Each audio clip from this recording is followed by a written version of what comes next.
Hello friends, আমি সোমা গড়াই। আমি তোমাদের সয়েল মেকানিক্স স্টার্ট করেছিলাম, তো আজকে সয়েল মেকানিক্সের একদম কিছু বেসিক কোশ্চেন নিয়ে আলোচনা করব। ঠিক আছে, প্রথমেই চলে যাব ডিফাইন পোরোসিটি, মানে পোরোসিটি কাকে বলে। Soil usually consist of particles, water and air. The porosity ইটা, এটা অ্যাকচুয়ালি ইটা হবে, ইটা of a given soil sample is the ratio of volume of void to volume of given soil mass. মানে volume of void আর total ভলিউমের যে ratio তাকে বলা হয় পোরোসিটি। আর এর সাথে আমরা জেনে নেব যে ভয়েড রেশিও কাকে বলে। ভিভি বাই ভিএস মানে volume of void by volume of soil solid. ঠিক আছে, এটা টোটাল ভলিউম। পোরোসিটির সময় হয়ে যাবে টোটাল ভলিউম, আর ভয়েড রেশিও হবে void of solid particles. Define density index. Density index কাকে বলে? It is defined as the ratio of the difference between void ratio of soil in looser state and its natural void ratio to difference between void ratio in looser state and denser state. তাহলে কি বলেছে আগে দেখে নিই যে লুজের state কাকে বলছে। ই ম্যাক্সকে বলছে হচ্ছে লুজের স্টেটের যে ভয়েড রেশিও তাকে, আর ইমিন হচ্ছে ডেন্সের স্টেটের ভয়েড রেশিও তাকে বলা হচ্ছে ইমিন, আর হচ্ছে কি ন্যাচারাল ভয়েড রেশিও। তাহলে ডেন্সিটি ইন্ডেক্সটা কার রেশিও হচ্ছে e max minus by e max minus min, তার রেশিওকে কি বলছে আমাদের ডেন্সিটি ইন্ডেক্স। নেক্সট চলে যাবো what are the various type of transported soil. যে ট্রান্সপোর্টেড সয়েলগুলো সম্পর্কে পড়বো সেগুলো ইন ডিটেলস একটু বলে দেবো।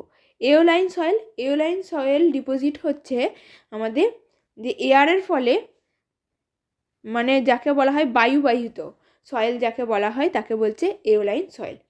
তারপরে চলে যাবো অ্যালুভিয়াল সয়েল ডিপোজিট হচ্ছে ওয়াটার দ্বারা যে সয়েল ডিপোজিট হয় তাকে বলে অ্যালুভিয়াল সয়েল। গ্লাসিয়ার সয়েল হচ্ছে ড্রিফট দ্বারা যদি ডিপোজিট হয় তাকে বলছে গ্লাসিয়ার। তারপর হচ্ছে ল্যাকাস্ট্রাইন হচ্ছে বটম অফ দ্য লেক, মানে লেকের বটমে যে সয়েলটা ডিপোজিট হচ্ছে তাকে বলা হয় ল্যাকাস্ট্রাইন সয়েল। ম্যারাইন সয়েল হচ্ছে যদি সি দ্বারা ডিপোজিট হয়, ম্যারিন দ্বারা যদি ডিপোজিট হয় তখন তাকে বলবো ম্যারাইন সয়েল। তো এই সয়েলগুলো সম্পর্কে জিজ্ঞেস করতে পারে বা বলতে পারে কটা ট্রান্সপোর্টেড সয়েলের নাম বলো, তখন সেখানে নামগুলো বলতে হবে এবং কোনটা কি ট্রান্সপোর্টের দ্বারা হচ্ছে সেটাও কিন্তু জেনে নিতে হবে। নেক্সট চলে যাবো what is absolute specific gravity কাকে বলে? All the internal void of soil particles are excluded for determining the true volume of void. The specific gravity often is called absolute or true specific gravity. তাহলে কি বলছে? Specific gravity বলছে internal void of soil particles R excluded from the determining the true volume of void. True volume of void থেকে যখন exclude হয়ে যাচ্ছে তখন যে স্পেসিফিক গ্র্যাভিটিটা থাকছে তাকে বলছে কি absolute specific gravity. What is absolute specific gravity? All the internal voids of soil particles are excluded for determining the true volume of void. The specific gravity obtained is called absolute or true specific gravity. তাহলে কি exclude করতে বলেছে? যখন আমরা internal ভয়েডকে exclude করে দিচ্ছি তখন যে আমরা ভলিউমটাকে মাপছি, ট্রু ভলিউম পাচ্ছি, তখন যে স্পেসিফিক গ্র্যাভিটিটা পাই তাকে বলা হয় কি অ্যাবসলিউট স্পেসিফিক গ্র্যাভিটি। নেক্সট কি what is dry mass density? Mass density কি m/v, মানে মাস পার ভলিউমকে বলা হয় মাস ডেন্সিটি। ড্রাই যখন ডি ফর হচ্ছে ড্রাইয়ে যখন আমরা মাস নিচ্ছি, মানে dry mass density is the mass density per unit total volume of the soil মাসের যখন আমরা মাসটা নিচ্ছি এবং যখন ভলিউম নিচ্ছি তখন তাকে বলবো dry mass density. What is specific gravity? তাহলে স্পেসিফিক গ্র্যাভিটি কি? একটা অ্যাবসলিউট বললাম, এবার স্পেসিফিক গ্র্যাভিটি কি? স্পেসিফিক গ্র্যাভিটি হচ্ছে gamma S by gamma W. ঠিক আছে, specific gravity is defined as the ratio of weight of given volume of soil solid at a given temperature to the weight of an equal volume of distilled water at that same temperature. তাহলে volume of soil solid তার সাথে কি করছি, distil ওয়াটারের যে volume সেটা যখন করছি ratio তাকে বলা হচ্ছে কি আমাদের স্পেসিফিক গ্র্যাভিটি। নেক্সট চলে যাবো হচ্ছে কি, how do you classify the soil, residual soil, transported soil. তাহলে আমাদের দু ধরনের সয়েল পেলাম, রেসিডুয়াল সয়েল আর ট্রান্সপোর্টেড সয়েল। রেসিডুয়াল মানে হচ্ছে যেখানে তৈরি হচ্ছে সেখানেই থাকছে, আর ট্রান্সপোর্টেড মানে কোনো কিছুর দ্বারা, যদি বায়ু দ্বারা মানে এয়ার ট্রান্সপোর্টেড, ওয়াটার ট্রান্সপোর্টেড যদি হয়ে থাকে, মানে দ্বারা ট্রান্সপোর্ট হয়ে থাকে, তখন তাকে বলবো transported soil. Define soil mechanics. তাহলে সয়েল মেকানিক্স কাকে বলে? Soil mechanics is define as the application of laws and particles of mechanics and hydraulics to engineering problem dealing with soil as an engineering material। তাহলে এটা একটা mechanics যেখানে কি হচ্ছে, যে মেকানিক্সের মধ্যে আমরা প্রিন্সিপাল পড়ছি এবং অ্যাপ্লিকেশন পড়ছি, বিভিন্ন লয়ের অ্যাপ্লিকেশন কার উপরে? সয়েলের উপরে। সয়েলের উপরে যখন আমরা কোনো মেকানিক্সের প্রিন্সিপাল অ্যাপ্লাই করছি বা অ্যাপ্লিকেশন করছি, তখন তাকে বলবো সয়েল মেকানিক্স। এটা একটা মেকানিক্সেরই part. Define the term residual soil. এখনই বললাম রেসিডুয়াল সয়েল আছে, একটা ট্রান্সপোর্টেড সয়েল। তাই রেসিডুয়াল সয়েল কাকে বলে? রেসিডুয়াল সয়েল আর those which have remain over the parent rock from which they have been form. যেখানে যে রক থেকে তৈরি হয়েছে সেইখানেই কিন্তু ফর্ম হয়ে থেকে যায়, সেই সয়েলকেই বলা হয় কি? Residual soil. They are relatively shallow in depth.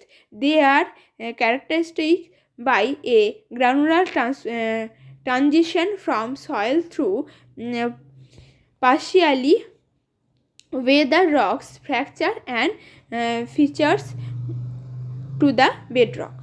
যেখানে অরিজিন সেখানেই যখন কোনো কারণে রক ফ্র্যাকচারের দ্বারা বা ওয়েদার দ্বারা সেটা ক্রিয়েট হয়েছে বা ফর্ম হয়েছে, এবং সেখানেই অরিজিন, যেখানে সেখানেই ফর্ম হয়ে সেখানেই রয়ে গেছে, সেই সয়েলটাকে বলবো রেসিডুয়াল সয়েল। কোনো কিছুর দ্বারা যদি ট্রান্সপোর্ট হয় তখন সেটাকে বলবো ট্রান্সপোর্টেড সয়েল। এবার ক্লে এবং সিল্টের পার্থক্য পড়বো, ঠিক আছে? ক্লে কি? It is an aggregate of mineral particles of microscopic and sub microscopic range, ঠিক আছে? তাহলে ক্লে হচ্ছে কি, এটা একটা এগ্রিগেট যেটার মধ্যে কি আছে? মিনারেল পার্টিকেলস আছে, যেটা মাইক্রোস্কোপিকও হতে পারে বা সাব মাইক্রোস্কোপিক রেঞ্জে আছে। সিল্ট হচ্ছে কি, particles becomes dusty when dry and are easily brushed off hands। এটা একটা ড্রাই এবং হ্যান্ডের দ্বারা ইজিলি ব্রাস্ট অফ হবে, তখন সেটাকে বলবো সিল্ট। সয়েল মেবি মানে ক্লের থেকে সিল্টের পার্টিকেলসটা কিন্তু বড় হয়, ঠিক আছে? ক্লে কিন্তু সব থেকে ছোটো পার্টিকেলস থাকে ক্লের মধ্যে। Soil may be organic or inorganic. তাহলে সয়েল অর্গানিক ইনঅর্গানিক দুটোই হতে পারে। আর সিল্ট, এটা সয়েল হবে না, হবে সিল্ট মে ইনঅর্গানিক। সিল্ট সবসময় ইনঅর্গানিক হয়। অর্গানিক ক্লেস আর more compressible because of the presence of finely divided organic matter। তাহলে অর্গানিক ক্লে কি হতে পারে? মোর কম্প্রেসিবল হতে পারে, যেহেতু ফাইনলি ডিভাইডেড ম্যাটার আছে সেই জন্যে এটা কি হচ্ছে? কম্প্রেসিবল। পোটেন্সিয়ালি লার্জ এক্সপানশন আপন ওয়েটিং। এটা লার্জ হয়, এক্সপানশন বেশি হয় যখন ওয়েটিং হয় তখন। তারপরে হচ্ছে ক্লেতে কি বলছে? Inorganic ক্লেস are generally more plastic then organic clay. আর এটাতে কি বলছে? Difficult to compaction. এখানে কম্প্যাকশন করতে কিন্তু ডিফিকাল্ট। তাহলে ক্লে আর সিল্টের কিন্তু একটা ছোটো মতো আমাদের ডিফারেন্স করা থাকলো। What are the difference type of soil structures? Following are the type of soil structure which have been recognized in various soil deposit: coarse grain skeleton structure, cohesive matrix structure, dispersed structure, flocculent structure, honeycomb structure, single grain structure। এতগুলো structure কিন্তু হয়ে থাকে। Define submerge unit wait. where the in situ soil is saturated with water, the particles are subjected to an all-round thrust.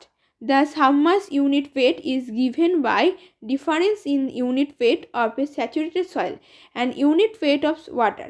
The submerged unit weight is the submerged weight of soil solid per unit of total volume of the soil mass.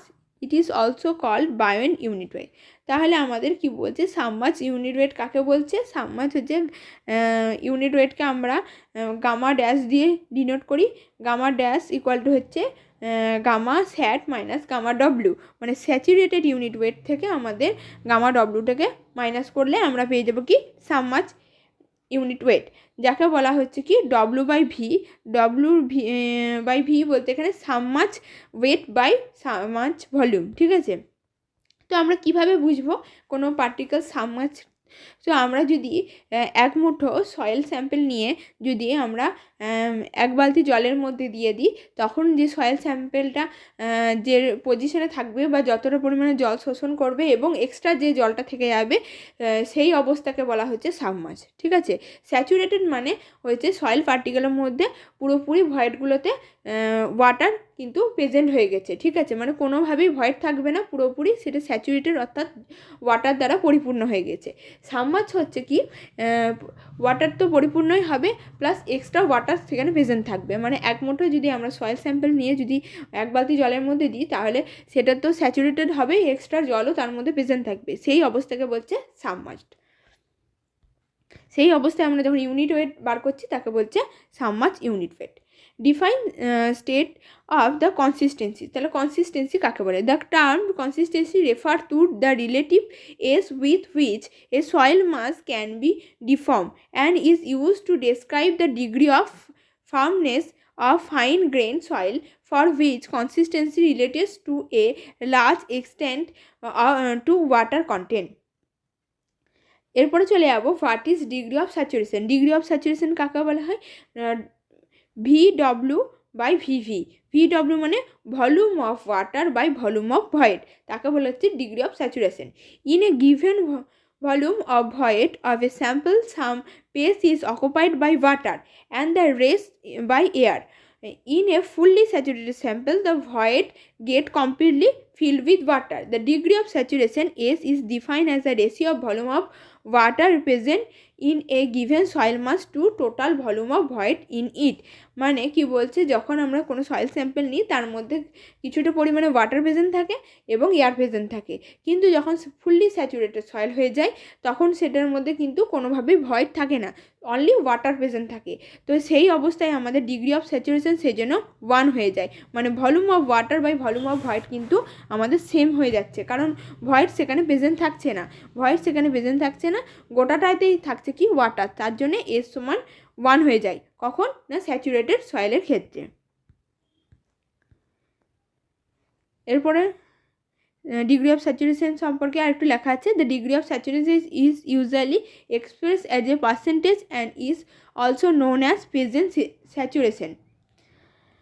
S equal 1 for fully saturated sample. একটু আগেই বললাম যে fully saturated স্যাম্পলের ক্ষেত্রে S সমান 1 হবে, আর 0 হবে কখন না পারফেক্টলি ড্রাই যখন স্যাম্পল হবে তখন সেটা হয়ে যাবে কি S ইকুয়াল টু 1। ড্রাই মানে তার মধ্যে কোনোভাবেই ওয়াটার প্রেজেন্ট নেই, তার মানে অনলি কি আছে সেখানে ভয়েড প্রেজেন্ট আছে, সেই জন্যে সেটা হয়ে যাবে কি আমাদের S ইকুয়াল টু 1। ওয়াটার কন্টেন্টটা পড়ি। তো ওয়াটার কন্টেন্ট হচ্ছে WW বাই আমাদের WS, ঠিক আছে, এটা D হয়ে গেছে, এটা WS হবে। WW বাই WS মানে কি weight of water by weight of soil solid. Water content W, also called the moisture content, is defined as the ratio of weight of water WW to weight of soil solid WS or WD in a given mass. এখানে যেহেতু WD বলা হয়েছে সেই জন্য WDটাও করা হতে মানে লেখা যেতে পারে, যেহেতু ড্রাইয়ে আমরা শুধুমাত্র সয়েলই ওয়েট পাই সেই জন্য আমরা WD হিসাবেও কিন্তু লিখতে পারি। তো তোমরা WS সাধারণত পড়ে থাকবে, সেই জন্য আমি এটাকে WS করে দিলাম। তো WDও তোমরা লিখতে পারো, ইন্টু 100% কিন্তু করে দিতে হবে। তো আজকে আমরা পুরো একদম বেসিক থিওরির মধ্যে থেকে যে কোশ্চেনগুলো হতে পারে রিলেটেড, সেই রিলেটেড আমরা আজকে ক্লাস করে নিলাম। তোমাদের যদি আমাদের ক্লাসগুলো ভালো লাগে প্লিজ বন্ধুদের মধ্যে শেয়ার করো, আর ভালো লাগলে লাইক করো, আর যদি নতুন হয়ে থাকো প্লিজ আমাদের চ্যানেলটিকে সাবস্ক্রাইব করে দাও। তোমাদের যদি মনে হয় যে পিডিএফগুলো তোমরা যদি পরপর পেতে চাও তাহলে তোমরা হোয়াটসঅ্যাপ গ্রুপে ডেসক্রিপশন থেকে লিঙ্কে জয়েন হয়ে যাবে, সেই হোয়াটসঅ্যাপ গ্রুপে আমি এই পিডিএফগুলো কিন্তু প্রোভাইড করে দিই। আর অনেকেই হোয়াটসঅ্যাপ গ্রুপে আছে তারা পিডিএফ রীতিমতো পেয়ে যায়, যারা নিউ জয়েন করে তাদেরকে আমি আবার আলাদা করে প্রোভাইড করে দিই। নমস্কার।